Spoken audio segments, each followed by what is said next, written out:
I walked into Richard's office that Tuesday morning thinking I was about to get everything I'd worked for. 5 years of 60-hour weeks. 5 years of landing impossible clients. 5 years of building his company's entire West Coast operation from nothing. He was smiling when I sat down. That should have been my first warning. Emma, he said, leaning back in that leather chair I'd helped him pick out. I've been thinking about the VP position. My heart was pounding. This was it. This was finally it. I want to thank you for everything you've done. Really. You've been instrumental. Instrumental. Past tense. But I've decided to go in a different direction. The words hit me like ice water. I felt my fingers grip the armrest. What direction? I managed to say. My nephew, Tyler, just graduated from Wharton. Brilliant kid. I think he's exactly what we need to take things to the next level. I sat there frozen. Tyler. The 24-year-old I'd never even heard of until 3 months ago when Richard mentioned him in passing at a company dinner. You're giving my position to your nephew. It's not your position yet, Emma. And yes, I am. But here's the thing, I need you to train him. Show him everything. You're the best at what you do, and I need him to learn from the best. He said it like he was doing me a favor. I couldn't breathe. I literally couldn't get air into my lungs. You want me to train the person who's taking the job you promised me. I never promised anything, he said, and his voice had gone cold. I said we'd consider you. And we did. But Tyler's family, Emma. You understand. I understood perfectly. If you're enjoying this so far, don't forget to like the video and watch till the end. I'd love to hear your thoughts in the comments. I walked out of that office, and I didn't cry. Not then. I went straight to my desk, opened my laptop, and started working like nothing had happened. Because that's what I do. That's what I've always done. My assistant, Monica, came over around noon. Are you okay? She whispered. Richard's assistant told me about Tyler. So everyone knew. Of course everyone knew. I'm fine, I said. Emma, you don't have to pretend with me. But I did. Because the moment I stopped pretending, the moment I let myself feel what I was actually feeling, I would fall apart. And I couldn't afford to fall apart. Not there. Not in front of all of them. Tyler started the following Monday. He walked in wearing a suit that probably cost more than my monthly rent, shaking hands with everyone like he owned the place. Which, technically, he kind of did. His uncle owned it, and that was close enough. Richard called me into the conference room with Tyler. Emma, this is Tyler. Tyler, this is Emma Chen, our top performer. She's going to show you the ropes. Tyler extended his hand. He had his uncle's smile. Confident. Entitled. Nice to meet you, he said. Uncle Rich has told me a lot about you. Uncle Rich. I wanted to throw up. Welcome to the team, I said, shaking his hand. My voice was steady. Professional. Empty. So, I guess you're my mentor, Tyler said, grinning. I guess I am. Richard left us alone, and Tyler immediately pulled out his phone. Look, I know this is probably weird for you, he said, not looking up from his screen. But I'm a fast learner. We'll get through this, and then you can go back to doing whatever it is you do. Whatever it is I do. I'd built a $40 million portfolio. I'd landed clients that people said were impossible to land. I'd restructured our entire operations system. I'd worked weekends, holidays, birthdays. I'd missed my sister's wedding because Richard needed me for a pitch in Seattle. Whatever it is I do. Sure, I said. Let's get started. The first week was torture. Tyler showed up late every day. He spent half his time on his phone. He interrupted me constantly to tell me about his ideas that would have bankrupted us in a month if anyone actually implemented them. But I smiled. I nodded. I taught him everything. I showed him our client management system. I walked him through every major account. I explained our negotiation strategies, our pricing models, our vendor relationships. I introduced him to key clients and made sure they knew he was going to be their new point of contact. And every single time, it felt like I was dismantling my own life piece by piece. Monica caught me crying in the bathroom on Thursday. "Emma," she said softly. "I'm fine," I said, wiping my eyes. "No, you're not. No one would be fine with this." "What am I supposed to do, Monica?" "Quit." Then Richard wins. He gets to push me out and replace me with his idiot nephew, and I get nothing. "So what's your plan?" I looked at her in the mirror. My eyes were red. My mascara was smudged. I looked like I'd aged 5 years in 5 days. "I don't have one," I said. But that was a lie. I'd been thinking about it since the moment I walked out of Richard's office. I'd been thinking about it every night when I couldn't sleep. I'd been thinking about it every morning when I woke up at 4 a.m. with my heart racing. I was going to leave. But not the way Richard expected. That weekend, I met with Marcus Trevino. Marcus and I had worked together at my previous firm before Richard recruited me. He'd gone on to start his own investment company, and it was thriving.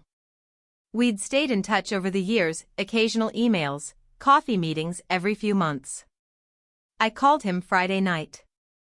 "Emma," he said, surprised. "What's up?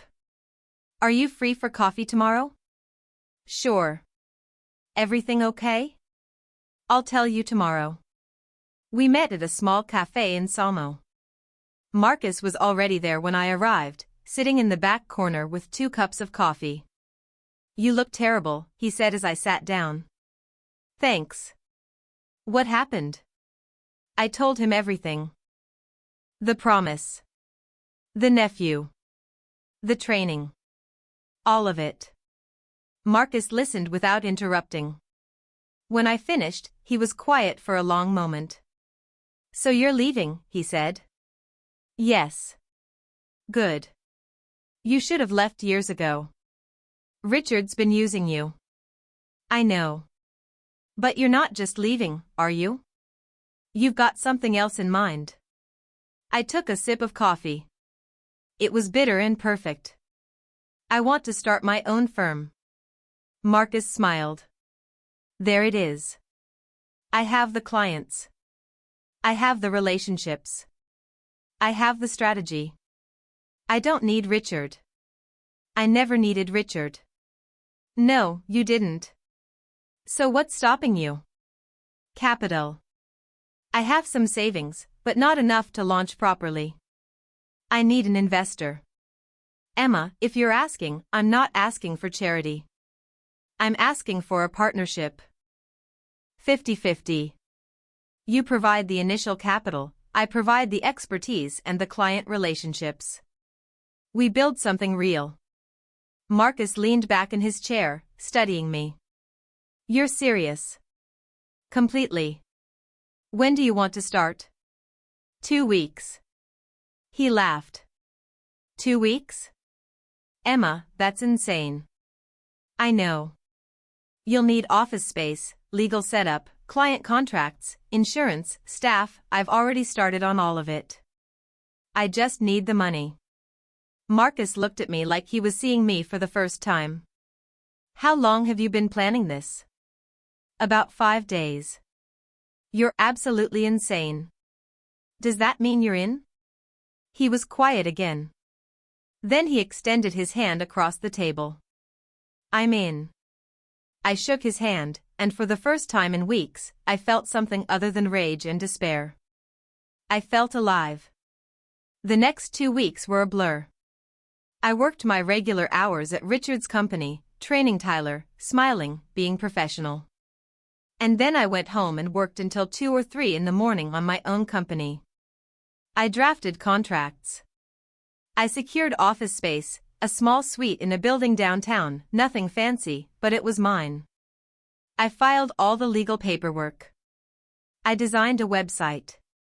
I reached out to lawyers, accountants, insurance brokers. And most importantly, I made a list. Every client I'd ever landed for Richard. Every relationship I'd built.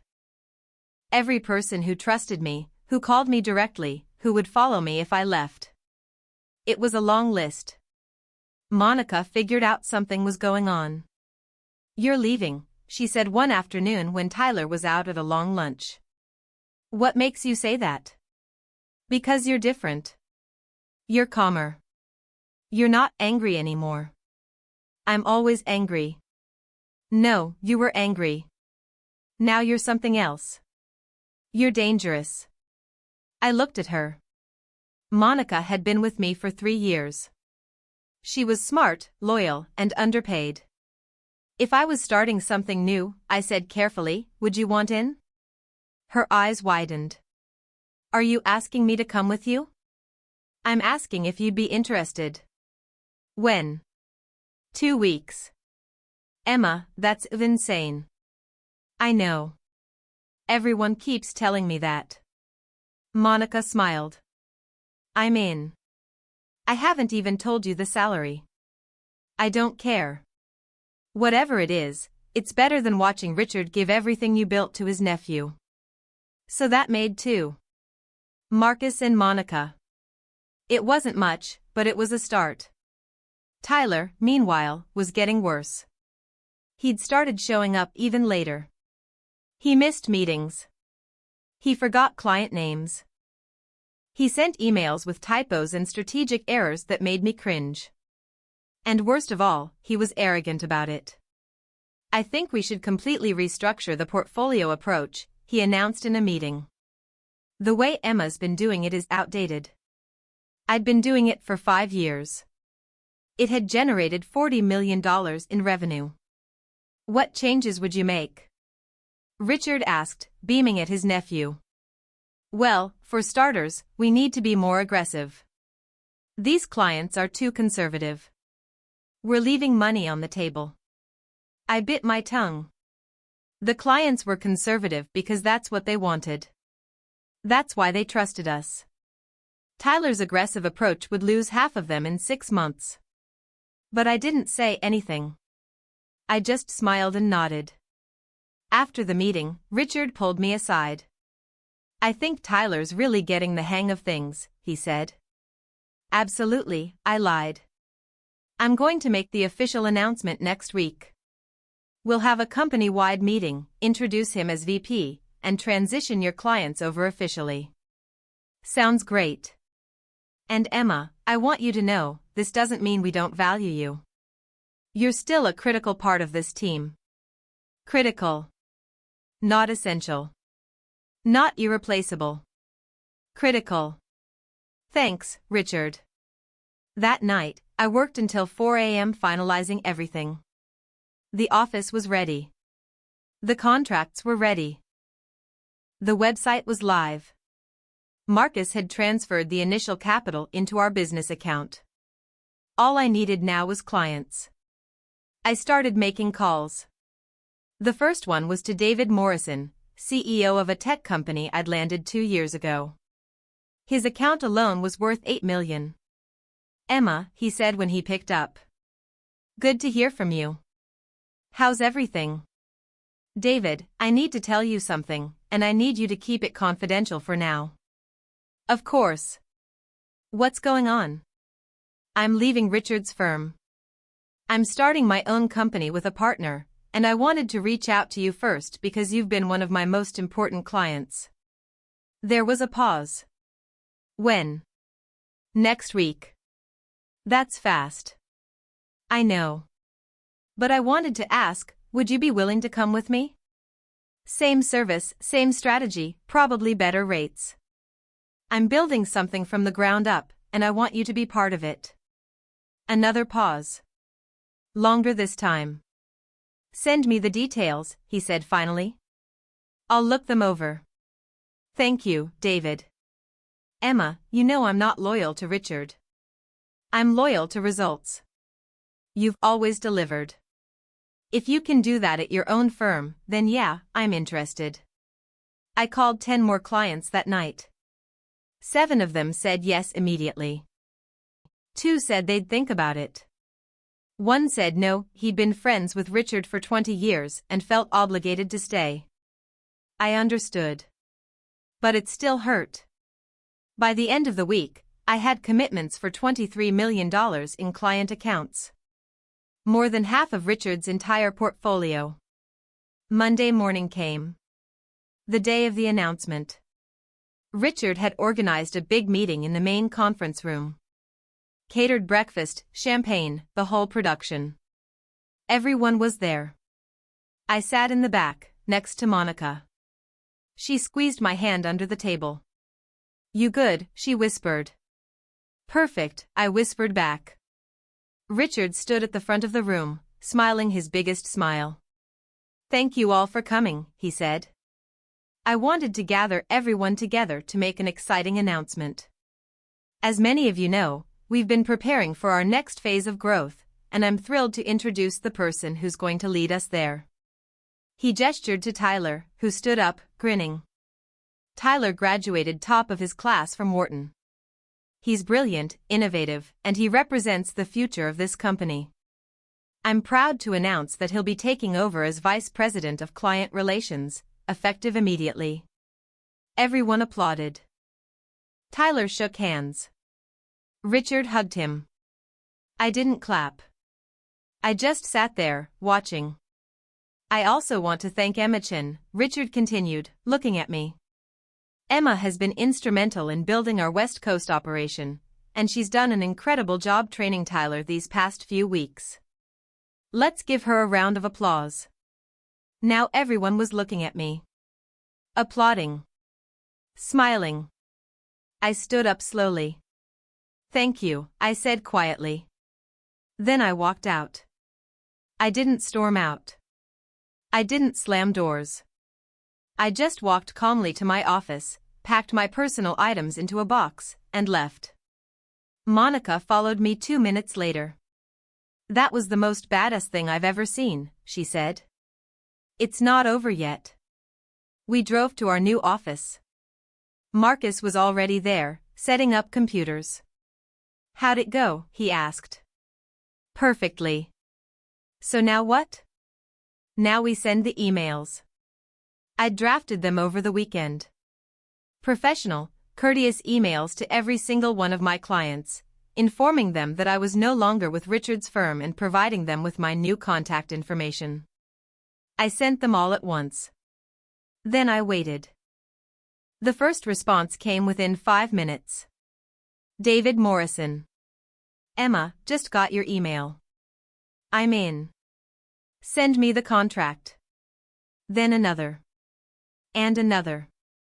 By noon, 16 clients had officially committed to transferring their accounts. By the end of the day, it was 21. Richard called me at 6 p.m. I let it go to voicemail. He called again at 6:30. Again at 7. Again at 8. Finally, I picked up. Emma, he said, and his voice was shaking. What the hell are you doing? I'm starting my own firm, Richard. I thought that was obvious. You're stealing my clients. I'm not stealing anyone. They're choosing to work with me. There's a difference. This is unethical. I could sue you. No, you couldn't. I checked with 3 different lawyers. I never signed a non-compete, and the clients are free to work with whoever they want. I haven't violated any laws or contracts. You backstabbing, I learned from the best, I said, and hung up. Monica was laughing. Oh my God, Emma. Feel good? Marcus asked. It feels amazing. The next few days were chaos. Richard tried everything. He called clients directly, promising them better rates, better service. He sent threatening emails to me, to Marcus, even to Monica. He filed a complaint with the Business Ethics Board, which was dismissed within 48 hours. Meanwhile, my phone wouldn't stop ringing. Clients calling to confirm details. Lawyers calling to discuss contracts. Other professionals in the industry calling to congratulate me or ask if I was hiring. It was terrifying and exhilarating and exhausting. 2 weeks after I left, Richard showed up at my office. I was in a meeting with David Morrison when Monica buzzed me. "Emma, Richard's here." I excused myself and went to the lobby. Richard was standing there, and he looked terrible. Haggard. Angry. Desperate. "We need to talk," he said. "I'm in a meeting." "Emma, please." I sighed. "Fine. 5 minutes." We went into my office. It was small compared to my old one, but it was mine. My name was on the door. Richard looked around, taking it all in. "Nice place," he said, but there was no warmth in his voice. "What do you want, Richard?" He sat down heavily. "I want to make a deal." "What kind of deal?" "A partnership. You and me. We merge your firm with mine, and we run it together. 50-50 split. Equal decision-making." I stared at him. "You're joking." "I'm completely serious." "Emma, you're killing me. You've taken half my portfolio. My investors are asking questions. Tyler has no idea what he's doing, and he stopped, rubbing his face. "I made a mistake. I should have given you the VP position. I should have trusted you instead of Tyler. But I can fix this. We can fix this. You want me to come back?" "Not come back. Partner. Real partnership, Emma. Not like before." I leaned back in my chair. "Let me ask you something, Richard. Do you actually respect me, or do you just need me?" "Emma, because those are two very different things. For 5 years, you had me. You had my loyalty, my work, my ideas. And you took all of it for granted. You made promises you never intended to keep. You used me to build your company, and then you tossed me aside for your nephew. I know. I know I did, and I'm sorry." "You're not sorry. You're desperate. There's a difference." "Emma, please. I'm trying to make this right." "You can't make this right. There's no version of reality where I trust you again. There's no deal, no partnership, no amount of money that would make me want to work with you." Richard's face went red. "You're making a huge mistake." "No, Richard. You made the huge mistake. I'm just living with the consequences. You think you can run a firm on your own? You think you're ready for this? I've been ready for 5 years. You just never noticed."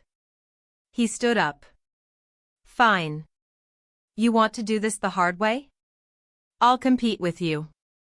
I'll undercut your prices. I'll badmouth you to every client I know. I'll make sure you fail." "You can try," I said calmly. "But we both know how this ends. You need me more than I need you. You always have."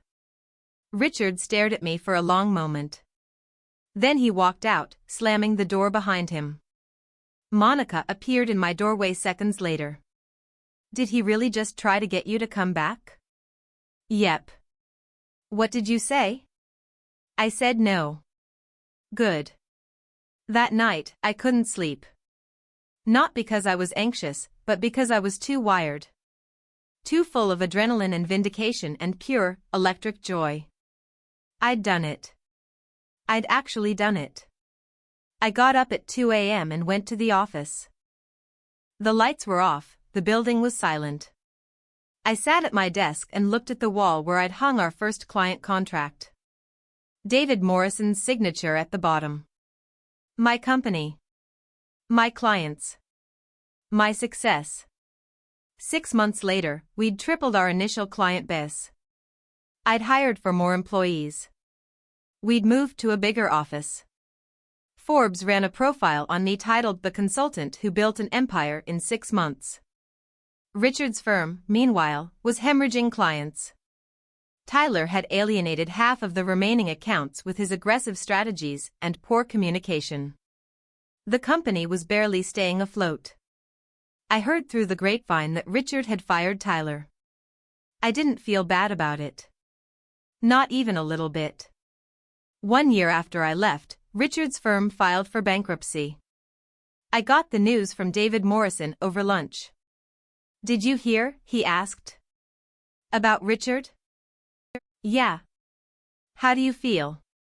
I thought about it. Really thought about it. Honestly? I don't feel anything. He's irrelevant to me now. He has been for a while. And that was the truth. Richard wasn't my enemy anymore. He wasn't even a thought. He was just a person who'd made bad decisions and suffered the consequences. I, on the other hand, was thriving. My firm was generating $70 million in annual revenue. We'd expanded to 3 cities. I'd been invited to speak at industry conferences. Other professionals were reaching out, asking for mentorship, asking how I'd built something so successful so quickly. And I told them the truth. I'd built it out of rage and desperation and a refusal to let someone else define my worth. I'd built it because I had no other choice. I'd built it because I was done waiting for someone to give me what I deserved. I was going to take it myself. 2 years after I left Richard's firm, I was invited to a charity gala. Big event, lots of industry people. I almost didn't go, but Marcus convinced me. "You should be there," he said. "Show everyone what you've built." So I went. I wore a black dress, the most expensive thing I owned. I walked in with Marcus and Monica, and I felt like I was in a movie. Richard was there. I saw him across the room, talking to someone I didn't recognize. He looked older. Tired. His suit didn't fit quite right, like he'd lost weight. Our eyes met. He nodded. I nodded back. And then I turned away and spent the rest of the night talking to clients, making connections, building relationships. Because that's what I do. That's what I've always done. Later, as I was leaving, Richard approached me. "Emma," he said. "Richard. You look well." "Thank you." There was an awkward silence. I wanted to say, he stopped, searching for words. "I'm sorry. For everything. You were right. I made a terrible mistake, and I've been paying for it ever since." I looked at him. Really looked at him. And I realized I didn't hate him anymore. I didn't feel anything at all. "I appreciate that," I said. "Are you happy?" he asked. "Yes," I said. "I really am." "Good. That's good." He walked away, and I never saw him again. But here's the thing about revenge, it's not actually about the other person. It's not about making them suffer or proving them wrong.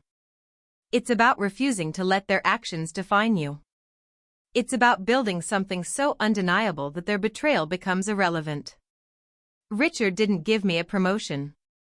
He gave me something better, the motivation to build my own empire. And now, when people ask me how I became successful, I don't tell them about the long hours or the strategic planning or the client relationships. I tell them about the day I walked out of Richard's office. I tell them about the moment I decided I was done waiting for someone else to recognize my worth. I tell them about the day I stopped being someone's employee and became my own boss. Because that's the real story. Not revenge. Not vindication.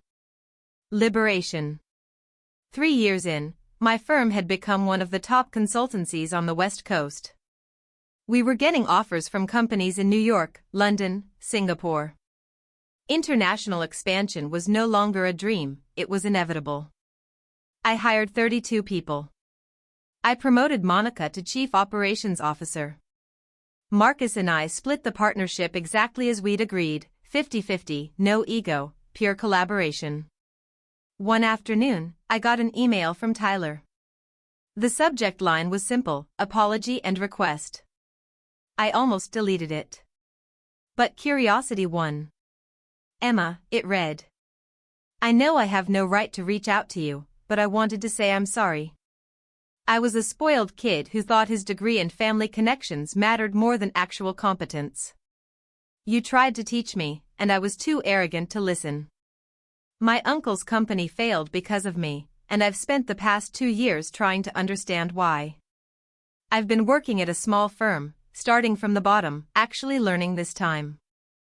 I just wanted you to know that I understand now what you tried to show me back then. I hope you're doing well. You deserved so much better than what we gave you. I read it twice. Then I wrote back. Tyler, I appreciate the apology. I'm glad you're learning and growing. That's what matters. Good luck with everything. I didn't offer him a job. I didn't offer mentorship or advice. I just acknowledged his apology and moved on. Because some bridges aren't meant to be rebuilt. Some chapters are meant to stay closed. Monica asked me about it later. Tyler apologized, I told her. Wow. What did you say? I wished him well. That's very mature of you. I'm not being mature. I'm being honest. I don't care about Tyler anymore. He's not my problem. He never was, really. He was just a symptom of a bigger problem, Richard's nepotism and my own willingness to tolerate it. Do you ever regret staying as long as you did? I thought about it. No. Because if I'd left earlier, I wouldn't have been ready. I needed those 5 years to build the skills, the relationships, the confidence. I needed to get angry enough to actually do something about it. So Richard did you a favor. In the worst possible way, yeah. He did. That night, I had dinner with my parents. They'd flown in from Portland to visit, and we met at my favorite restaurant downtown. My mom hugged me tight. Look at you, she said. A CEO. My daughter, the CEO. Don't make it weird, Mom. I'm going to make it as weird as I want. I'm proud of you. My dad was quieter, but when he hugged me, he whispered, You did it, sweetheart. You really did it. We sat down, ordered wine, and my mom immediately started asking questions about the business, about expansion, about whether I was taking care of myself. I'm fine, Mom. You work too much. I worked too much at Richard's firm too. At least now it's mine. Are you happy? My dad asked. Really happy? I paused. Took a sip of wine. Thought about the question. Yes, I said. I am. I'm exhausted and stressed and constantly putting out fires, but I'm happy. Because it's mine. Every success, every failure, every decision, it's all mine. That's all we ever wanted for you, my mom said, reaching across the table to squeeze my hand. For you to be in control of your own life. Later that night, alone in my apartment, I stood at the window looking out at the city lights. My city. The city where I'd been betrayed and broken down and rebuilt into something stronger. I thought about Richard. About Tyler. About all the people who'd underestimated me. And I smiled. Because the best revenge isn't destruction. It's not watching someone fail or suffer. The best revenge is building something so successful, so undeniable, that their betrayal becomes a footnote in your story. A minor setback that ultimately pushed you towards something greater. Richard gave Tyler my job. And in doing so, he gave me my freedom. He thought he was choosing family over competence. What he actually did was force me to bet on myself. And I won. 5 years after I started my firm, we went international. Offices in New York, London, and Tokyo. 200 employees. $150 million in annual revenue. I was on a plane to Singapore for a conference when I got a LinkedIn message. Richard. Emma, it read. I know we haven't spoken in years, and I'm sure you're incredibly busy. But I wanted to reach out because I'm teaching a course at the business school here in the Bay Area about entrepreneurship and management. I'm putting together a panel of successful entrepreneurs to speak to my students, and I'd be honored if you'd join us. I think they could learn a lot from your story. I stared at the message for a long time. The old Emma, the Emma from 6 years ago, would have been furious. Would have seen it as manipulation or audacity or Richard trying to use her success to make himself look good. But the new Emma, the Emma who'd built something real and lasting, just felt amused. I wrote back, Richard, I appreciate the invitation, but I'm not interested. I'm sure your students are great, but I don't think sharing a panel with you would be productive for anyone. I wish you well. Professional. Polite. Final. He didn't respond, and I didn't expect him to. At the Singapore conference, I gave a keynote speech.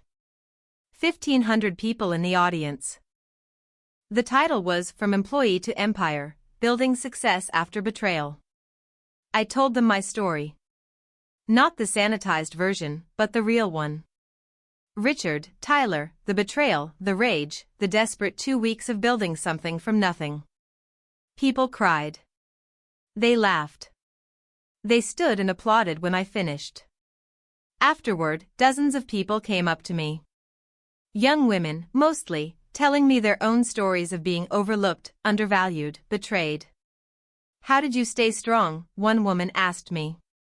She was maybe 25, eyes red from crying. How did you not give up? I thought about it. I almost did give up, I told her honestly. There were nights when I thought I was making a huge mistake. Nights when I was sure I'd fail and Richard would be right about me. But then I'd remember how it felt sitting in that office, being told I wasn't good enough, that family mattered more than competence. And I'd get angry all over again. And that anger, that rage, it became fuel. I didn't let it destroy me. I used it to build something. But what if I'm not angry? She asked. What if I'm just sad? Then use the sadness. Use whatever you're feeling. The point isn't the emotion itself, it's refusing to let someone else's opinion of you become your reality. She hugged me. Thank you. That night, in my hotel room, I video called Marcus and Monica. How'd it go? Marcus asked. Standing ovation. Of course it was, Monica said, grinning. You're Emma Chen. You're basically unstoppable at this point. I'm really not. You are, though, Marcus said. You know what's amazing about you? You never forgot what it felt like to be powerless. You built something incredible, but you're still the same person who got betrayed 6 years ago. You still understand what it's like to be on the other side. Is that a good thing? It's the best thing. It's why people trust you. It's why your employees are loyal. It's why clients stick with you even when they get better offers elsewhere. You remember what it's like to be vulnerable. I felt my throat tighten. Thank you, guys. For everything. I couldn't have done any of this without you. You could have, Monica said. But it wouldn't have been as fun. 7 years after I left Richard's firm, I got a call from a reporter doing a retrospective piece on failed businesses. Miss Chen, she said. I'm writing an article about Richard Hartley's company and its collapse. Would you be willing to provide a comment? What kind of comment? Well, it's widely known that you left his firm and took a significant portion of his client base with you. Some people say that's what ultimately caused his bankruptcy. I wanted to get your perspective. I was quiet for a moment. Here's my perspective, I said finally. Richard's company failed because he made poor decisions. He prioritized nepotism over competence. He undervalued his employees. He didn't adapt to market changes. My leaving was a symptom of those problems, not the cause. If it hadn't been me, it would have been someone else. But don't you feel at least partially responsible? No, I said firmly. I don't. I made a choice to start my own company, and his clients made a choice to follow me. Those were business decisions, not personal attacks. Richard's firm failed because of Richard, not because of me. Some people might call what you did unethical. And I'd ask them to explain what's unethical about refusing to be undervalued. I'd ask them why they think loyalty to a bad boss is more important than loyalty to yourself. The article came out 2 weeks later. The headline was "The Consultant Who Toppled an Empire and Built Her Own." I didn't love it. It made the whole thing sound more dramatic and vindictive than it actually was. But the article itself was fair. The reporter included Richard's perspective. He maintained that I'd acted unethically, but she also included quotes from former employees, clients, and industry analysts who all said the same thing: Richard's downfall was his own fault. Monica framed the article and hung it in our lobby. "Why would you do that?" I asked. "Because it's part of our story," she said. "Because new clients should know that we don't back down. That we built this company from scratch, against all odds. It feels like rubbing it in. Good. Let people know what happens when they underestimate you." 8 years after I left Richard's firm, I spoke at Wharton, Tyler's alma mater. The irony wasn't lost on me. I gave a lecture to a room full of MBA students about strategic planning and client retention. Afterward, during the QA, a young man in the front row raised his hand. "Ms. Chen," he said. "I read about your history with your former employer. Some business ethicists argue that what you did, taking clients when you left, was a violation of implicit professional loyalty. How do you respond to that?" The room went silent. Everyone was staring at me. I smiled. "That's a great question," I said. "Let me ask you something first. If you spent 5 years building relationships, developing strategies, and generating revenue for a company, and then that company passed you over for a promotion in favor of someone with no experience simply because of family connections, would you feel that implicit loyalty had been honored?" He hesitated. "Well, no, but loyalty is a two-way street," I continued. Companies want employees to be loyal, but they rarely extend that same loyalty back. They'll fire you to cut costs. They'll promote someone less qualified because of politics. They'll promise you things they never intend to deliver. So when we talk about professional ethics, we need to talk about it from both sides.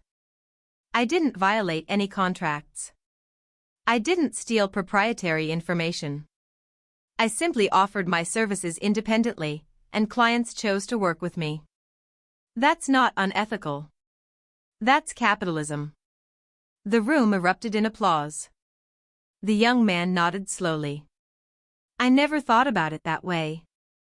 "Most people don't," I said. "Because we're taught that employees should be grateful for jobs, that we should accept whatever we're given.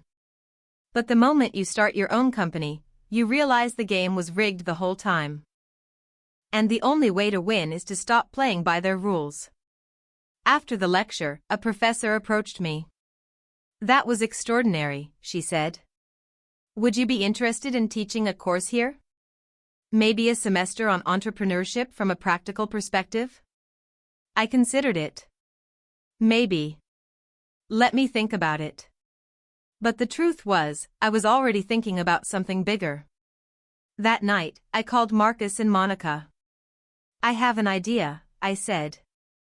"Oh no," Monica said. "That tone. That's your 'I'm about to do something crazy' tone. What if we started a venture fund?" Silence. "Emma," Marcus said carefully. "We run a consulting firm. We don't have experience in venture capital. We have experience building a company from nothing. We have experience identifying talent and potential. And most importantly, we have capital now. Real capital. What if we used it to invest in other entrepreneurs who are in the position I was in 8 years ago? People who are talented but overlooked. People who are ready to bet on themselves but need someone to bet on them first. That's actually not a terrible idea, Monica said slowly. It's a great idea, Marcus said. But it's also a massive undertaking. We'd need a whole separate team, different expertise, so we hire people with that expertise. We build it the same way we built the consulting firm. Carefully. Strategically. But we do it. Another pause. You're serious, Marcus said. Completely. Okay, he said. Let's do it. And we did. 9 years after I left Richard's firm, we launched Centrovino Ventures. Our focus was exactly what I'd envisioned, investing in talented entrepreneurs who'd been overlooked or underestimated by traditional investors. Our first investment was in a woman named Sarah Kim. She'd spent 12 years working for a major tech company, building their entire product strategy, and then watched as they promoted a man with half her experience to the position she'd been promised. Her pitch to us was fire and fury wrapped in spreadsheets and market analysis. I built that product, she told us. Every feature, every pivot, every success, that was me. And they gave my job to someone who didn't even understand the technology. So I quit, and now I'm building my own product. Better than theirs. I just need capital to scale. I looked at Marcus. He looked at Monica. We all smiled. How much do you need? I asked. We invested $2 million. 18 months later, Sarah's company was valued at $50 million. 3 years later, she sold it for $200 million. We made $14 million on that investment. But more importantly, we'd proven the concept worked. Over the next 3 years, we invested in 42 companies. 38 of them succeeded. 4 failed, but even the failures taught us valuable lessons. The press started calling us the revenge investors. I hated that term, but I understood why they used it. Every entrepreneur we funded had a story similar to mine. Betrayal. Underestimation. Refusal to accept someone else's valuation of their worth. We weren't just investing in businesses. We were investing in rage transformed into purpose. 12 years after I left Richard's firm, Forbes did a profile on me. The headline was Emma Chin, the woman who turned betrayal into a billion-dollar empire. The number wasn't quite accurate, our combined portfolio was worth around $800 million, but it was close enough. The reporter asked me the question everyone always asked, do you ever think about Richard Hartley? Honestly? I said. No. Not anymore. He was a chapter in my story, but he's not the story itself. The story is what I built afterward. The story is every entrepreneur we've invested in who was told they weren't good enough. The story is proving that talent and determination matter more than connections or luck. But you must feel some satisfaction, knowing that his company failed while yours thrived. I thought about that. Really thought about it. I did, at first, I admitted. For the first few years, yeah, there was definitely satisfaction. But now? Now I mostly feel grateful. Because if Richard had given me that promotion, I'd probably still be working for him. I'd be successful, sure, but I'd be building his dream, not mine. His betrayal was the best thing that ever happened to me, even though it didn't feel that way at the time. So you'd thank him if you saw him? I wouldn't go that far, I said, laughing. But I wouldn't be angry either. I'd just be indifferent. And for me, that's the ultimate victory. Not revenge.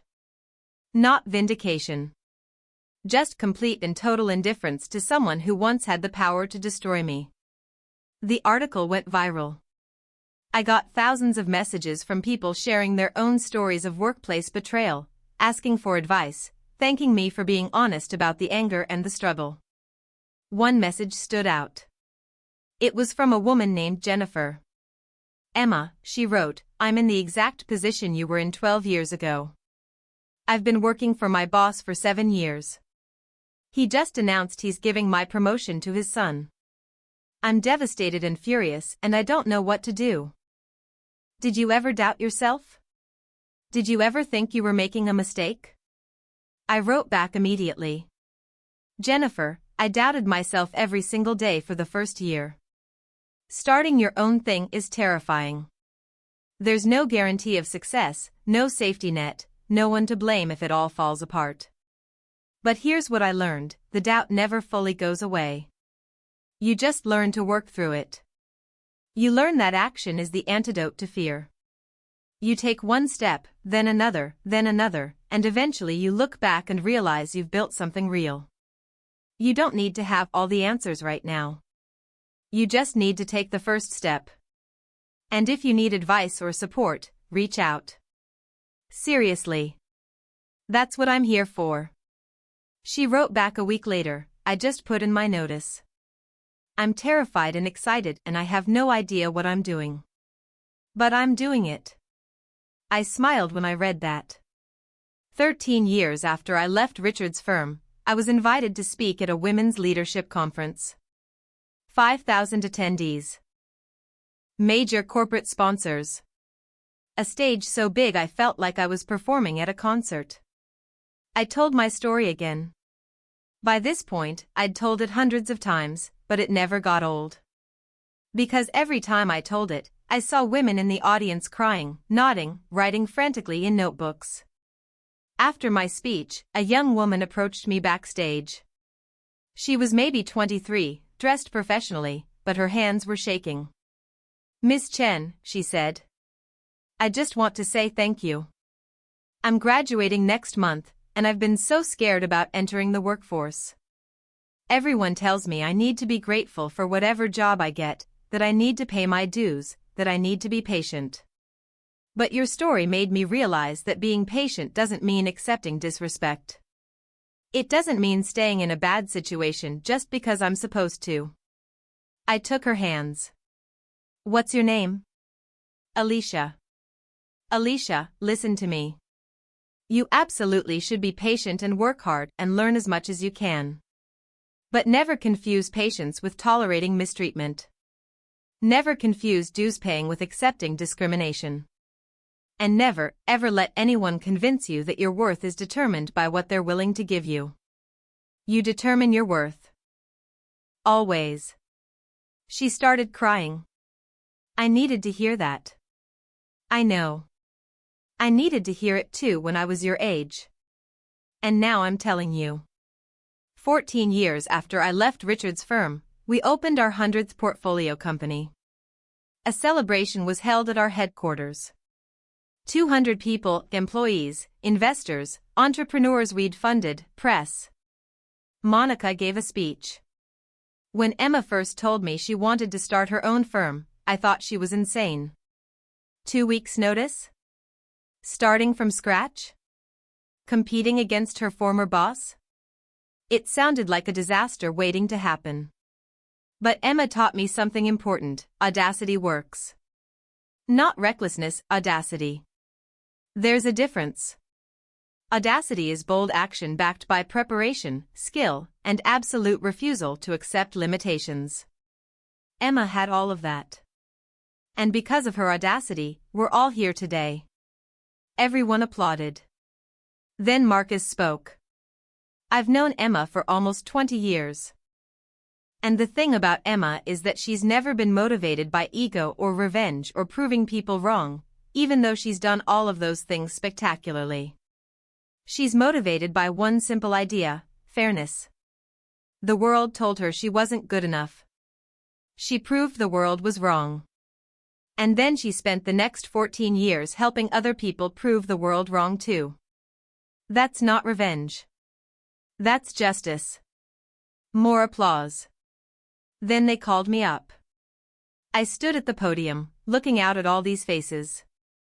People whose lives had intersected with mine because of a single decision I made 14 years ago. A decision born out of desperation and fury and stubborn refusal to accept defeat. I don't have a big speech prepared, I said. Because honestly, I never expected to be here. When I walked out of Richard's office 14 years ago, I thought my career was over. I thought I'd failed. I thought I'd lost everything. But what I actually lost was a job I hated, working for a boss who didn't value me, in a system that prioritized connections over competence. And what I gained was everything you see here today. A company I built. Partnerships I chose. Success I earned. And most importantly, freedom. The freedom to define success on my own terms. The freedom to fail on my own terms.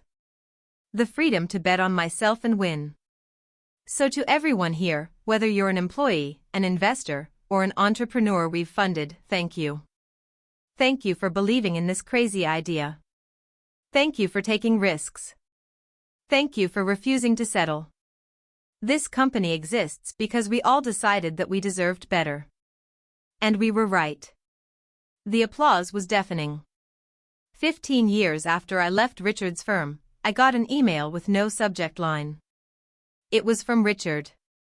Emma, I don't expect you to respond to this. I just wanted you to know that I've been following your success over the years. What you've built is extraordinary. I've done a lot of thinking about what happened between us, and I've come to understand that I didn't just make a mistake, I made a fundamental error in judgment about what matters in business. I chose loyalty over competence. I chose comfort over challenge. I chose to protect my nephew instead of rewarding the person who actually deserved the promotion. And I've spent the past 15 years living with the consequences of that choice. I'm not asking for forgiveness or redemption. I just wanted you to know that you were right. About everything. I hope you're proud of what you've built. You should be. I read the email 3 times. Then I closed it without responding. Monica noticed. Everything okay? Richard emailed me. What did he want? To tell me I was right. And nothing. I don't need him to tell me I was right. I already know. Are you going to respond? I thought about it. No. Because responding gives him something he doesn't deserve, my attention. The best response is no response. The best revenge is building something so successful that the person who wronged you becomes irrelevant. Cold, Monica said, smiling. Not cold. Just done. That night, I had dinner with my parents again. They were in town visiting, and we went to the same restaurant we'd gone to years earlier. Do you remember, my mom said, when you came to dinner right after you started the company? You were so stressed. So anxious. You barely ate. I remember. Look at you now. I smiled. Yeah. Look at me now. Are you happy? My dad asked. The same question he'd asked 15 years ago. I'm happy, I said. Differently than I expected, but happy. What does that mean? I thought success would feel like vindication.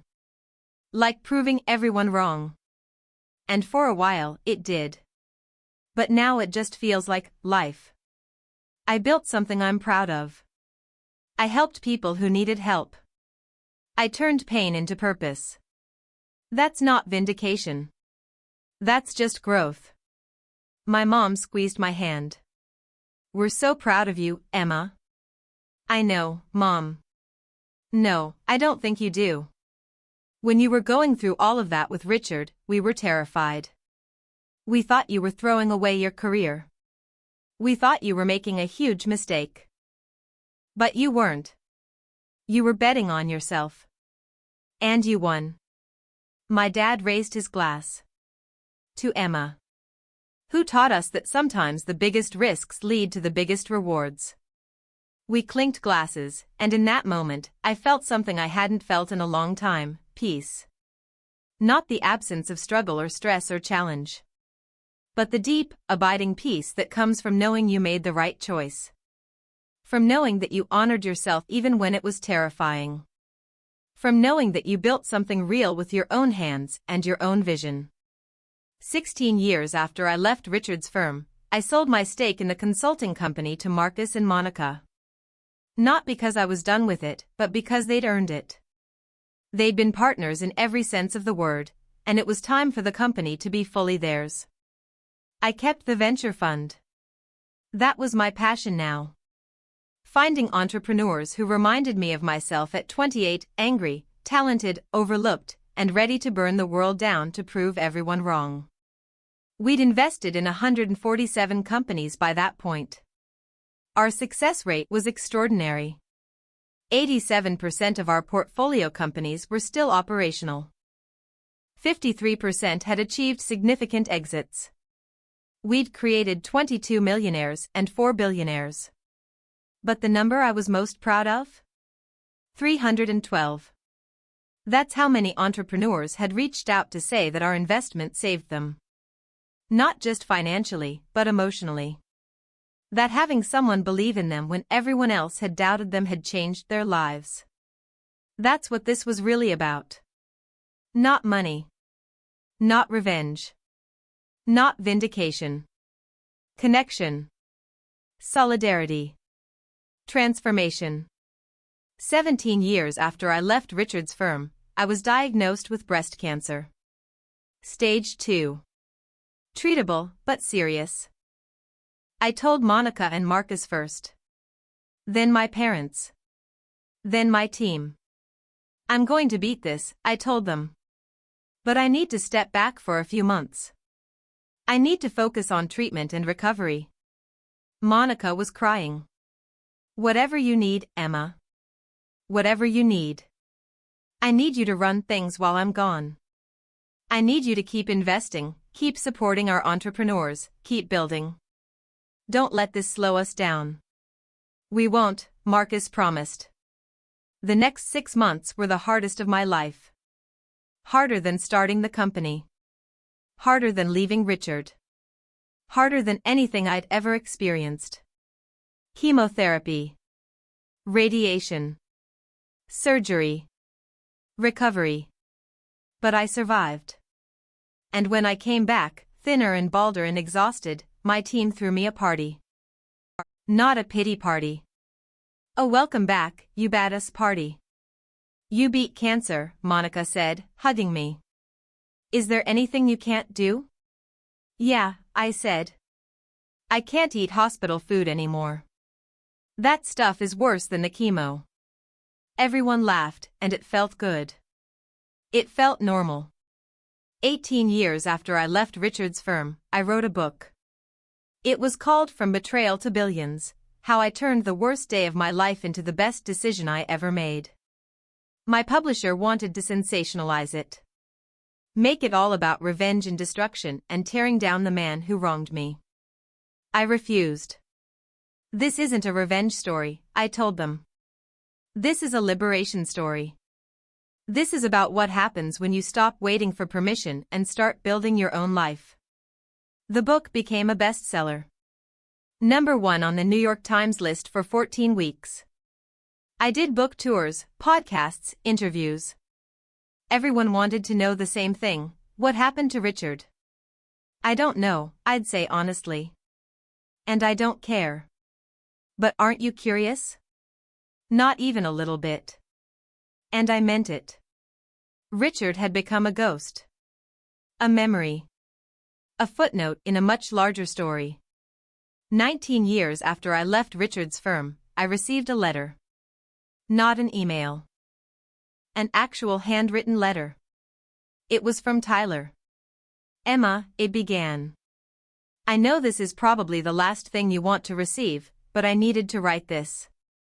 I've spent the past 9 years trying to understand why my uncle's company failed. I've spent 9 years trying to understand why you succeeded. And I finally get it. It wasn't about intelligence or education or strategy. It was about respect. You respected the work. You respected the clients. You respected yourself. I didn't respect any of those things. I thought I deserved success because of who I was related to, not because of what I could actually do. That arrogance destroyed my uncle's company and nearly destroyed my career. I'm writing to say thank you. Thank you for trying to teach me, even though I was too stupid to listen. Thank you for building something that proved what real success looks like. Thank you for being an example of what I should have been. I'm doing better now. I'm still not where you are, and I probably never will be. But I'm trying. And that's because of you. I folded the letter and put it in my desk drawer. Monica asked me about it later. Are you going to respond? Maybe, I said. Eventually. When I figure out what to say. What's there to figure out? He apologized. I know. But I'm not sure I want to absolve him. Or Richard. Or anyone who was part of that situation. Not because I'm angry anymore, but because some things aren't meant to be forgiven. Some things are just meant to be learned from and moved past. That's very wise. Or very petty. I honestly can't tell anymore. We both laughed. 20 years after I left Richard's firm, I stood on a stage at a conference in New York City. The moderator asked me, looking back at your career, what would you say to your younger self? The Emma who walked out of Richard's office 20 years ago? I thought about that version of me. 28 years old. Devastated. Furious. Terrified. I'd tell her that she's about to go through hell, I said slowly. I'd tell her that the next few months are going to be the hardest of her life. That she's going to doubt herself constantly. That she's going to want to give up. But I'd also tell her that it's worth it. That the pain she's feeling right now is going to transform into something incredible. That she's not losing anything, she's gaining everything. And most importantly, I'd tell her that the person who betrayed her is going to become irrelevant. That in 20 years, she won't even remember his face clearly. She'll just remember the moment she decided to bet on herself. And that moment will change everything. The audience was silent. Then they stood and applauded. After the conference, I took a walk through Central Park. It was fall, my favorite season. The leaves were changing colors, the air was crisp, and I felt more alive than I had in years. My phone buzzed. An email from one of our portfolio companies. Subject, we did it. I opened it. Emma, we just closed our Series B, $50 million. We're valued at $200 million. This wouldn't have happened without you. Thank you for believing in me when no one else would. Thank you for showing me what real leadership looks like. Thank you for everything. I smiled and kept walking. That night, I had dinner alone at a quiet restaurant. I ordered wine and a good meal and sat by the window, watching people walk by. I thought about Richard. Really thought about him for the first time in years. I hoped he was okay. I hoped he'd found some kind of peace. I hoped he'd learned from his mistakes. But mostly, I just felt grateful. Grateful that he'd betrayed me. Grateful that he'd pushed me out. Grateful that he'd forced me to discover what I was actually capable of. Because the truth is, I would have stayed. If he'd given me that promotion, I would have stayed at his company forever. I would have been successful and comfortable and completely unfulfilled. His betrayal gave me something much more valuable than a job title. It gave me my freedom. And 20 years later, I was still free. Free to build. Free to invest. Free to help others. Free to define success on my own terms. That's not revenge. That's revolution. I paid the bill, walked out into the New York night, and smiled. Because I'd won. Not against Richard, against the version of myself that thought she needed someone else's permission to be extraordinary. And that, more than anything else, was worth celebrating.